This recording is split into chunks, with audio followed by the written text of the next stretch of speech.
Once, there was a very cold winter. It was colder than any winter before.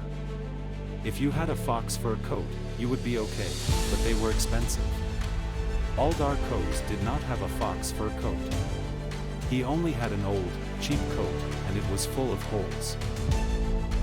One day, Aldar was riding through a field. He was wearing his cheap coat full of holes, and he was very cold. His hands and feet hurt, and his nose was blue. He shivered and shivered. He wanted to find a yurt. In the yurt it would be warm and comfortable, but the wind was blowing loud and strong, and he only saw grass and ice. He saw no yurts and no fires, and the wind was trying to blow his ears off. "Come on, little horse," he said, and spurred his horse on. But the horse did not go any faster. It was old and thin, and it was also shivering.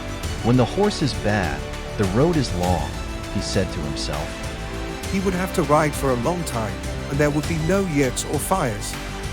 What would happen to him? Would he die? Then, Aldar Koz saw someone far away. It was another man riding a horse. His horse was strong and swift, and Aldar knew it was a rich man. The scoundrel had an idea. Rich men were often easy to trick. So Aldar Koz opened his coat and stopped shivering, and he sang to himself.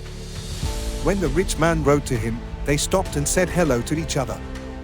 The rich man was wearing a fox fur coat, but he was still shivering. Aldar Koz, however, had taken off his hat and was fanning himself. He looked like he was sitting under the summer sun, not in a cold field with a cheap coat. "How are you not cold?" asked the rich man. "You sit there fanning yourself like it is summer." "You may be cold under your fox fur coat," said Aldar, "but I am very warm under my coat." "What? How can you be warm in such a coat?" Aldar opened his mouth wide. "You really can't see it?" "What I can see is that your coat is full of holes," said the rich man. "There is no fur left. How is that warm?" "Ah, but that is what makes it so good," said the scoundrel. "The wind blows in through one hole, and, whoosh, it blows out through another. And I stay very warm." The rich man could not believe it. "I must have that magic coat for myself," he thought. But Aldar Koz thought, "I must have that rich man's fox fur coat for myself." The rich man said loudly, "Sell your coat to me." "No," said Aldar Koz. "Without my coat, I'll be so cold." "No you won't," said the rich man. "Take my coat. It is warm enough." "Ha," said the scoundrel. "Your coat for my coat.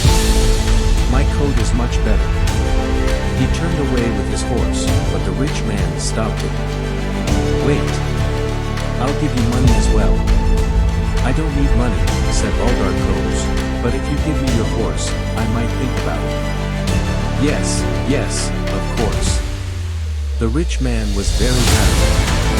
He took off his fox fur coat and jumped off his horse.